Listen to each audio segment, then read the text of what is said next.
이제 그 개인의 이름이 아닌 어떤 그 회사나 그 업체의 이름 상호명, 또 어떤 제품 상품의 그 이름 상품명, 이런 그 이름들에 대해서 살펴보는 시간이 되겠습니다.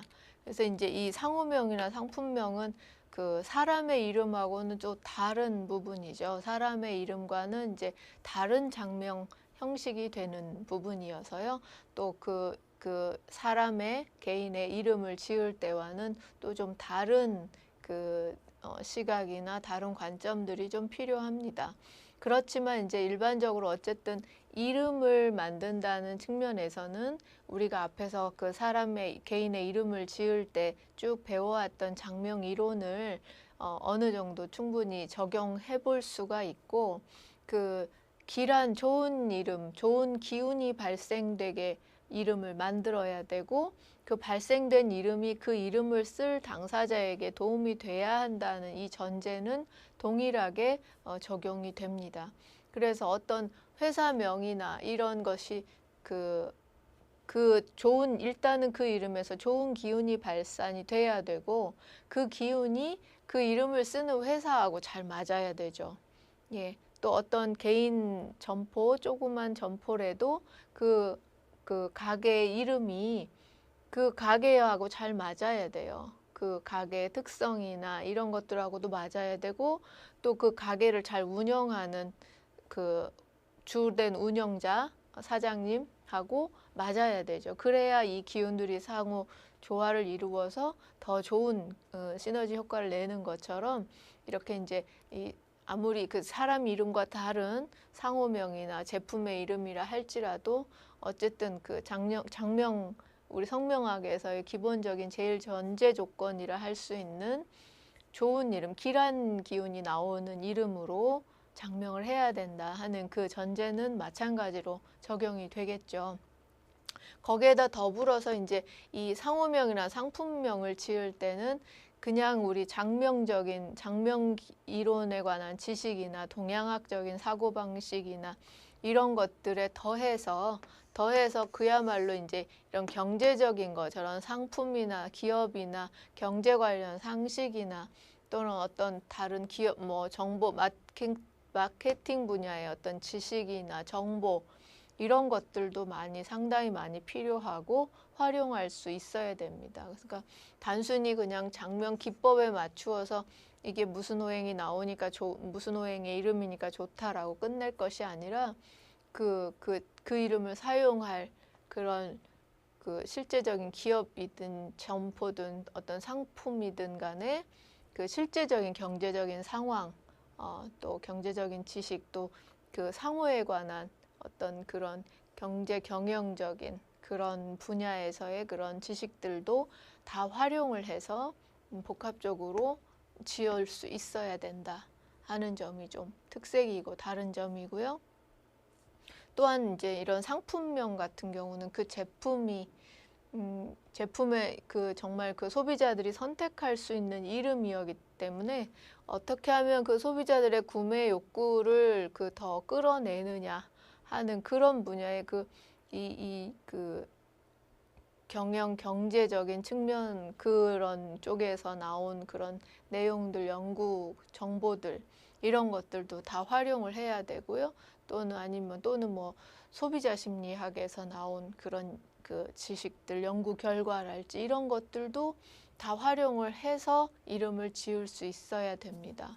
그래서 그냥 우리가 개인의 이름에서, 물론 개인의 이름에서도 어감이 좋고 불러서 세련된 그런 느낌을 주는 이름이 좋은 이름이죠. 마찬가지로 상호명이나 상품명에서도 일단은 불러서 어감이 좋고 세련된 이미지를 주는 이름이 우선 중요하고요. 거기에다가 이제 이 상품, 사용할 상품하고 연결을 해서 훨씬 더 그 상품 가치를 높일 수 있는 그런 이름이 되도록까지도 생각을 해서 지어야 되는 부분입니다. 그렇기 때문에 상호명이나 상품명을 장명할 때는 그 장명 이론, 장명적인 지식 말고도 이런 다양한 경제적인 그 지식이 더 필요한 거죠. 그래서 이제 그냥 동양학적인 그런 사고만 가지고 장명을 할 것이 아니라 이런 정말 그 경제적인 부분에 대한 공부도 많이 해서 충분히 그 좀 좋은 이름을 만들 수 있어야 될 필요가 있습니다. 그래서 이제 이 상호를 장명을 할 때는 이제 이 그 상호라는 것은 우선은 그 어떤 그 영업상 다른 옆에 집 다른 사람 다른 개인하고 다른 상호하고 구별돼서 그 나만의 그 이미지를 표현하는 그런 호칭이 되기 때문에 다른 상호와 구별이 되면서도 또 자기의 그 개인이 나는 이런 사람입니다 하는 것처럼 그 상호를 통해서 그 충분히 어떤 이미지를 보여줄 수 있는 그런 이름이 되어야 됩니다. 그래서 그 상호를 통해서도 누구나 그 상호가 가진 그 특징, 상호가 얘기하고 싶어 하는 그 특징을 알 수 있어야 되고요. 그 다음에 그 상호의 발음, 뜻, 이게 듣는 사람, 특히나 이제 소비자가 되죠. 소비자한테 바로 쉽게 전달이 돼야 됩니다. 너무 어려운 뜻, 너무 어려운 발음은 들어서 바로 알아듣지 못하고 또 발음하기가 어렵고 하면 좋은 상호가 될 수가 없겠죠. 예, 그래서 그런 의미에서 이제 일단 상호의 뜻과 발음이 편안하게 잘 구성되게 하는 게 중요하고 또 그 속에서 그 발음 오행끼리 좀 상생돼서 발음하면서 오행의 상생의 기운을 쓸 수 있도록 하고 또 그 내부에 한자까지 쓴다면 그 한자가 품은 자원 오행을 통해서 어떤 그 부족한 기운이나 더 잘 좋게 해주는 오행들을 포함시켜서 좋은 이름으로 만들 수 있는 그런 장명 기법을 사용할 수도 있습니다. 그리고 이제 이 상호라는 것이 상호를 가진 어떤 대표자, 그 사람의 사주와도 좀 잘 어울릴 필요도 있습니다.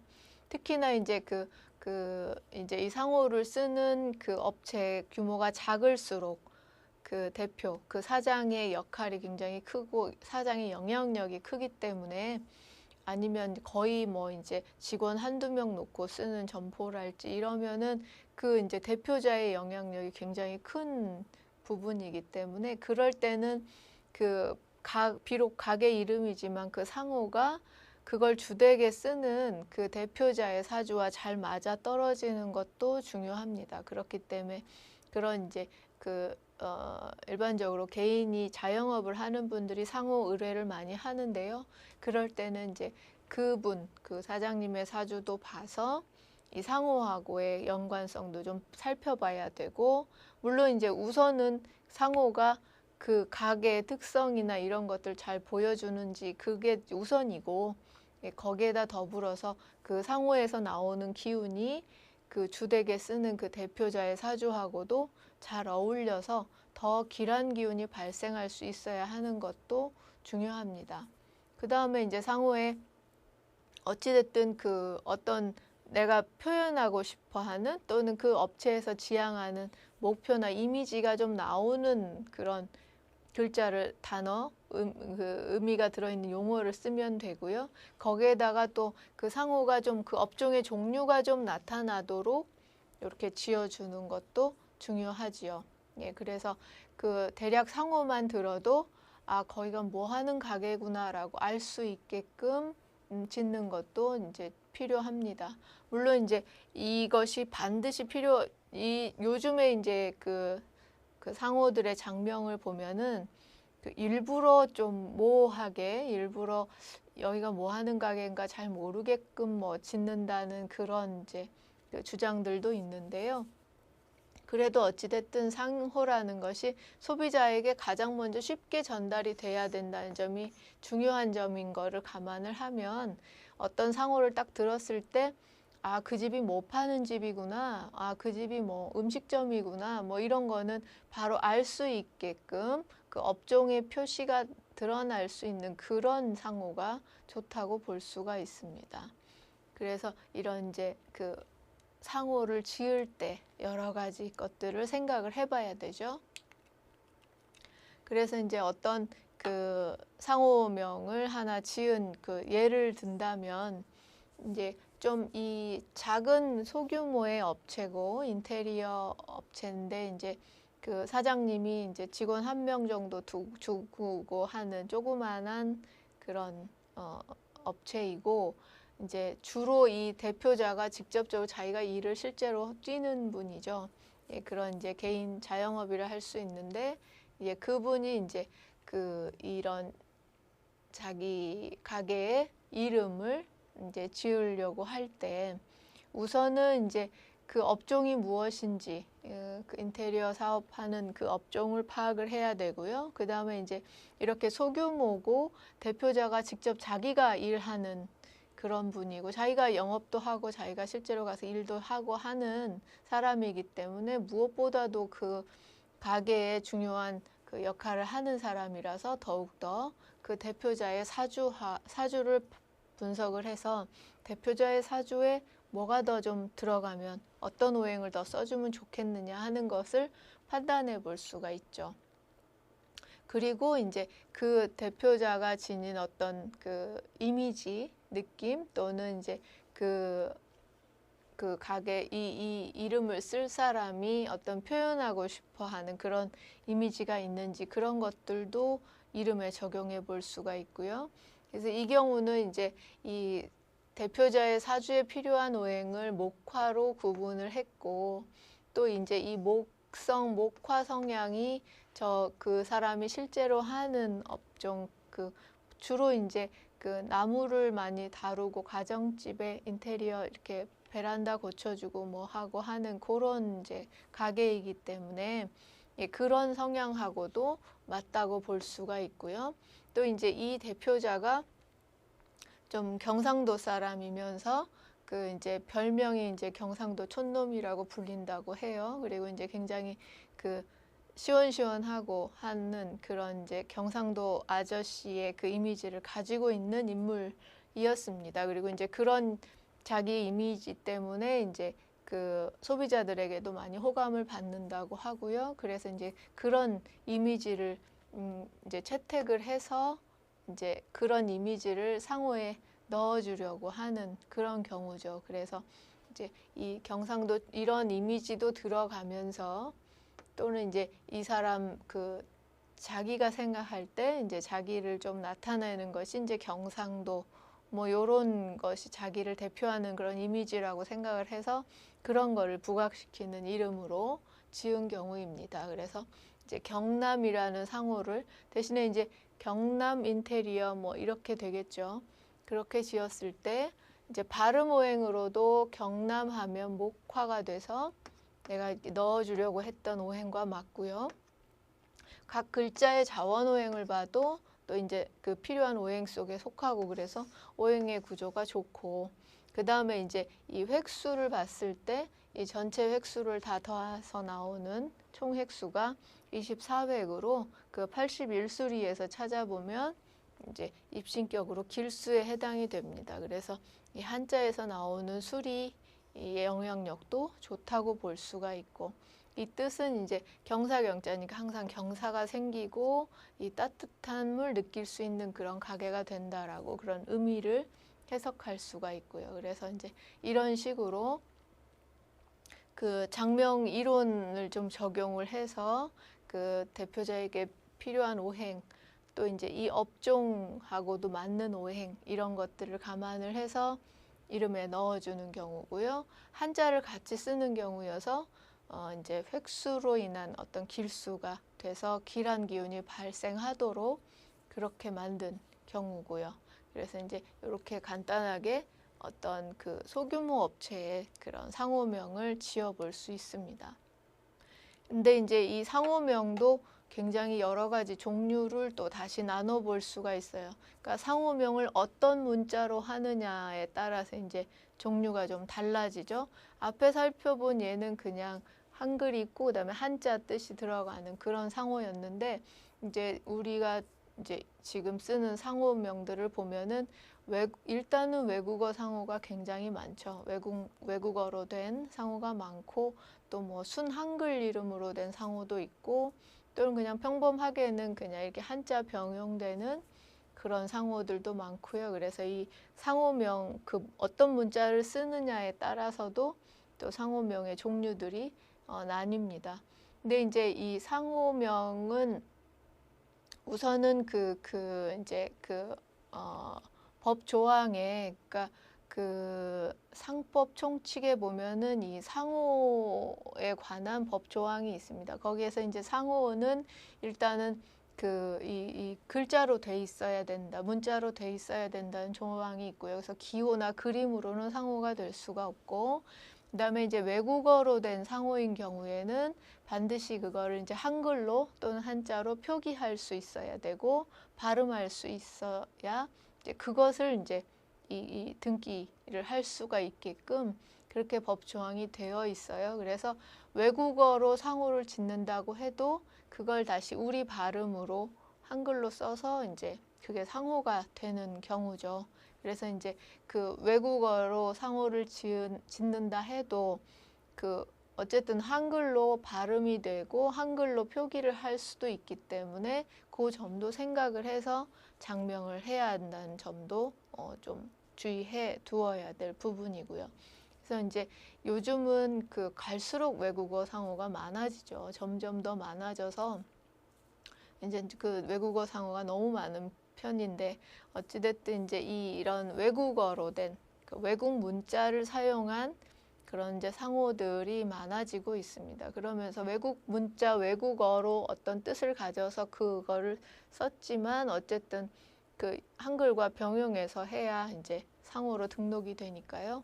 그래서 한글과 병용 표기를 해야 한다는 점이 있고, 그 다음에 이제 아무리 장명가래도 그 이제 외국어로 된 그 상호를 지으려고 한다면 그 해당 언어에 좀 능통한 사람이 그 언어를 선택할 필요가 있습니다. 그래서 그 해당 언어를 잘 알지 못하고 선택을 했을 때는 그냥 우리식으로는 괜찮은 이름이었는데 막상 이제 그 언어를 사용하는 외국인이 봤을 때는 좀 이상한 뜻이 되고 뭐 이런 경우도 있기 때문에 그 잘 골라야 될 그럴 필요가 있고, 외국어를 쓴다 해도 그 외국어가 가진 그 뜻이 또 그 업종과 맞아야 되겠죠. 예. 그리고 이제 그 어떤 외국어를 사용해서 그 상호를 만들 경우에 일반인들도 상식 수준에서 다 이렇게 뜻을 아는 경우도 많지만 또 대다수가 그 부르긴 하면서도 그게 무슨 뜻인지 잘 모르는 경우도 많아요. 그런 상호들도 많아요. 그런데 이제 그런 경우라 하더라도 들어서 바로 저게 무슨 뜻인지는 모르더라도 어쨌든 어감상, 발음상 좀 좋은 이미지가 도출될 그럴 필요가 있습니다. 그 외국어 자체의 뜻은 아무리 좋더라도 그걸 발음해서 듣는 사람은 뭐가 좀 너무 그 거칠고 뭐 안 좋은 의미가 연상이 되고 뭐 이렇다면 좋은 이름이라고 할 수가 없죠. 그렇기 때문에 그 이제 어찌됐든 외국어를 쓰더라도 그게 한글로 발음이 돼야 되는 거기 때문에 상호라는 것이, 그렇기 때문에 이제 그 한글 발음상의 이미지를 신경을 써서 지어야 되죠. 그래서 이제 요즘에는 그 우리말처럼 들리는데 이제 그거 외국어인 경우 요렇게 그런 이제 그 상호들을 많이 선호하는 경향이 많고, 또 이제 스시라는 용어는 일본어지만 그래도 우리가 지금 일상 용어처럼 이제 스시라는 용어를 쓰죠. 그리고 스시라고 하면 거기는 그 일본 초밥을 하는 곳이구나 하고 알 수 있는 그런 단어이기 때문에 이제 많이들 바로 그냥 상표에 많이 상호에 많이 씁니다. 그래서 뭐 대부분의 그 이제 그 뭐 스시로 스시아라, 뭐 스시인 스시 뭐 이런 식으로 그 이름을 직접적으로 쓰죠. 이런 경우도 이제 외국어 상호인데, 이런 경우는 일반 그 우리가 저게 무슨 단어인지를 많이 대중적으로 알고 있기 때문에 이제 전달도 잘 되고, 예, 그런 경우라고 할 수가 있죠. 그런데 이렇게 잘 아는 단어를 쓰는 경우도 많지만 특히나 이제 그 불어로 된 뭐 외국어 상호랄지 이런 경우는 그 일반인이 들어서 그게 무슨 뜻인지 잘 모르는 예, 그런 상호도 상당히 많아요. 그렇지만 이제 그럴 때 그 일반 소비자들은 그 뜻을 몰라도 그냥 그 발음되는 느낌, 예, 그런 그냥 단어로 기억하고 사용하게 되죠. 그래서 그런 어감 이런 것들이 상당히 중요합니다. 그래서 이제 그런 식의 그 외국어 상호들의 예를 좀 보면요.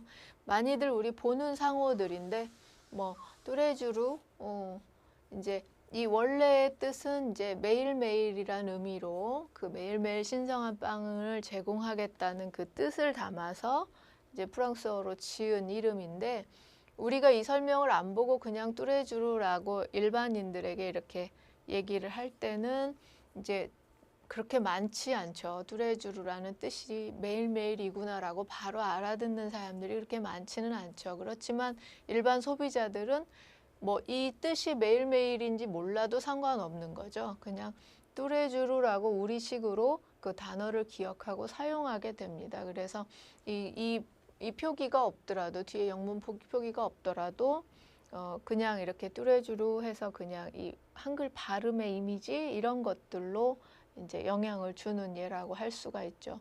그거에 비해서 이제 파리바게트 같은 경우는 그 파리나 바게트에서 우리가 일상적으로 알 수 있는 용어를 사용을 했기 때문에 파리를 연상시키고 바게트 빵을 연상시키기 때문에 파리 바게트 하면 아, 이 바게트 빵을 파는 데구나라고 바로 알 수가 있죠. 이런 식으로 이제 외국어를 썼지만 일반적으로 많이 대중적으로 사용하는 단어를 쉽게 사용을 해서 이렇게 전달이 쉽도록 이렇게 만든 경우입니다. 이제 이런 경우도 이제 그 브레드 앤 커피해서 영어를 조합을 해서 썼다는 이제 그 상호명인데요. 그래서 이제 붙여서 이제 브레드 앤 코라고 발음은 하는데 이제 반반인 것 같아요. 이런 경우 이제 옆에 영문 표기를 같이 붙여주면 아, 브레드 앤 커피에서 이 빵과 커피를 하는 곳이다라고 이제 알아보는 사람, 일반적인 사람들도 많이 있을 수 있지만 이제 한글 표기로만 저렇게 브레드 앤 코라고만 써놨을 경우에는 이제 이 파리 바게트에 비한다면 바로 와닿지가 않죠. 뚜레쥬르처럼 그 의미를 잘 못 전달이 잘 안 되는 경우이기도 합니다. 그렇기 때문에 이제 이럴 경우도 그냥 저 한글 발음상의 이미지가 전달이 되기 때문에 그런 이제 이미지가 좋은 이미지일지 이런 것들을 좀 생각을 해봐야 되는 거죠. 근데 이제 이 영문 표기 빼고 그냥 브레덴코 이렇게 발음을 할 때 이제 그 우리식으로 우리 한글로 이제 들으면 이제 브레덴코라고 들리기도 한다고 해요. 예, 그래서 이제 이 이름에 대해서 그 이제 그 장명 그 관련한 이제 논의에서는 이제 좀 그런 식으로 우리말로 들으면 그런 브레데인 코라는 말이 연상이 돼서 좀 그렇지 않냐라는 그런 의견도 있었습니다. 그런 식으로 이제 그 외국어지만 또 우리식으로 어떻게 들리는지도 생각을 해야 한다는 점이죠. 또 계속해서 보시엘 드 파리라든지 라비두스 이런 이름들이 이제 좀 그 일부러 특히 이제 그 이런 제과 관련한 브랜드에서 그 불어를 많이 선호를 하고 이제 제과하면 프랑스라는 그런 개념이 있고 이제 좀 더 영어보다 오히려 더 고급스럽고 좀 이런 귀족적인 분위기를 내겠다고 이제 프랑스어로 많이 그 상호를 많이 쓰는데요. 이제 이런 것이 실제 좀 이렇게 그 오히려 뜻을 모르고 들리는 프랑스어기 때문에 좀 멋있게 들리는 장점이 있는 반면에 그게 무슨 단어인지가 전달이 안 되는 그런 단점도 좀 있습니다. 그래서 보시엘 드 파리 하면 이제 파리 정도는 많이들 통용이 되지만 이 보시엘 드 파리라고 들어서 바로 아, 아름다운 하늘이 연상된다라고 바로 알아듣기는 어렵죠. 대신에 이제 이 상호는 그러니까 이런 뜻이 바로 전달이 안 되더라도 그냥 어떤 불어의 분위기 이런 것들을 가지고 이제 이 브랜드가 추구하는 이미지를 나타낸다고 보는 그런 상호인 것 같습니다. 그리고 라비두스라는 그 상호도 이제 이 초콜릿 전문 브랜드인데요. 이 불어 자체의 뜻을 보면 달콤한 인생이라는 뜻이어서 이 초콜릿 전문 브랜드하고 잘 어울리는 뜻이죠. 잘 어울리는 뜻인데 이제 우리나라 사람들한테 라비두스 했을 때 우리가 이런 달콤한 인생이란 달콤하다 뭐 이런 걸 연상할 수 있느냐 하는 게 이제 문제가 될 수 있어요. 그래서 장명 그 성명학적 관점에서 본다면 이렇게 바로바로 그 뜻을 알 수 없는 외국어로 된 이름은 그렇게 좋다고 보기는 어렵습니다. 예, 그렇지만 이제 이렇게 이제 알고 나서 보면 아 그렇구나는 하지만 일반적인 소비자들한테 바로바로 전달되기는 어렵죠. 그 상호가 그 무슨 뜻인지 또 이 라비두스를 듣고 저 집에서 커피를 파는지 뭘 파는지 이불을 파는지 잘 모르겠거든요. 그래서 이제 그런 것들은 장명학 그 장명 이론적인 측면에서 본다면 좀 잘된 상호라고 하기는 어렵죠. 그렇지만 이제 또 그 현대의 이런 외국어 상호를 쓰는 게 또 추세이기도 하기 때문에 유행처럼 하기도 하기 때문에 이제 장명을 할 때는 외국어를 쓰더라도 이런 여러 가지 부분들을 좀 감안을 해서 장명을 할 필요가 있습니다. 또 이제 한자 상호 들어가기 앞서서 여기에 추가로 이제 또 흔히들 이 외국어로 쓰는 경우가 이제 요즘에 뭐 LG랄지 SK랄지 요렇게 그 이니셜로 압축해서 이제 상호명을 쓰는 것도 또 이제 유행처럼 지금 가고 있어요. 대부분 또 이제 어떤 기업에서 많이 이런 식으로 원래 쓰던 한글 이름, 한자 이름을 버리고 이렇게 영문 이니셜로 가는 추세인데 이런 경우도 이제 LG는 LG고 SK이고 우리가 일반적으로 원래 그 기업체 이름을 알고 그 기업체가 이제 요 이니셜로 왔다는 것을 알기 때문에 어떤 기업의 이미지가 이렇게 잘 전달된다고 볼 수는 있는데 정말 그 신생 기업이 아무런 이제 소비자가 그 기업에 대해서 그 정보도 없고 한데 그냥 무턱대고 뭐 AT 이렇게만 준다면 이 이름에서 어떤 그 기업의 어떤 업종의 종류나 또는 어떤 이런 추구하는 이미지, 뜻 이런 것들이 다 전달이 안 되는 경우이기 때문에 그 장명 이론적인 측면에서 보면 그런 우리 성명학적 관점에서 보면 이렇게 뭐 좋은 이름이라고 하기는 어렵죠. 물론 이제 이렇게 이니셜로만 발음되면서도 어쨌든 우리가 SK, 뭐 AT, LG 하면서 발음을 통해서 어떤 오행이 발생이 되고 어떤 기운은 충분히 발생이 됩니다. 그렇기 때문에 이제 그 기운을 판단해서 기룡을 볼 수 있지만 지금 우리 이제 이 상호를 장명하는 그런 요건들 이런 것들을 쭉 비추어 본다면 좀 부족한 이름이라고도 볼 수가 있죠. 그래서 저렇게 이제 이렇게 이니셜로 압축해서 만들 때도 굉장히 좀 신중하게 주의해서 판단해야 되는 그런 경우라고 할 수가 있습니다.